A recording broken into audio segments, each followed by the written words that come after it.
আন্দোলন, শ্রমিক আন্দোলন, যুব আন্দোলন, ছাত্র আন্দোলন সকল নেতৃবৃন্দ, আসসালামু আলাইকুম। আসলে আমরা সকলে যারা রাজনীতি করি, আসলে রাজনীতিতে ছাত্রদের কিন্তু সবচেয়ে ভূমিকা অনেক বেশি।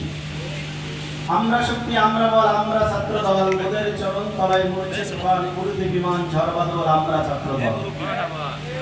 যত ঝড় বাদল আসুক না কেন, সমস্ত বিপদ করতে পারে ছাত্ররা সামনে এগিয়ে চলবে।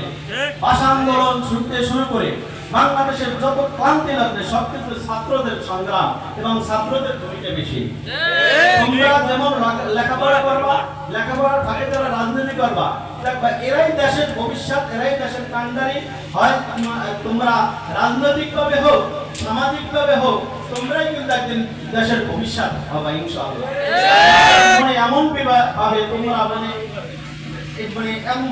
মানসিক ভাবে এমন শক্তি নিয়ে কাজ করবা, ইনশাআল্লাহ আমার কিছু করতেই হবে, তাহলেই তোমাদের দ্বারা সম্ভব। তোমাদের কোনো সময় নিজের ছোট ভাববা না, মনে করবা আসলে তোমরা দেখতেছো ছাত্র, আমাদের সামনে অনেক নেতা বসা, অনেক গুণীমানী ব্যক্তি বসা, দেখবা তোমরাই একদিন এই চেয়ারে কেন এর চেয়ে বড় বড় জায়গায় তোমরাই বসবা। সেইখানে তোমাদের মেন্টালিটি নিয়ে কাজ করতে হবে নাকি? তোমাদের সামনে এগিয়ে চলো। আজকে সময় নাই, যেহেতু বেশি সময় দিব না। সকলের কাছে আমি আশা করি ছাত্ররা এই ধরনের অনুষ্ঠান করার জন্য সভাপতিকে ধন্যবাদ, এবং ভবিষ্যতে যারা আরো ব্যাপক আকারে করতে পারে এজন্য আমাদের সাহায্য সহযোগিতা প্রয়োজন। ইসলামী আন্দোলন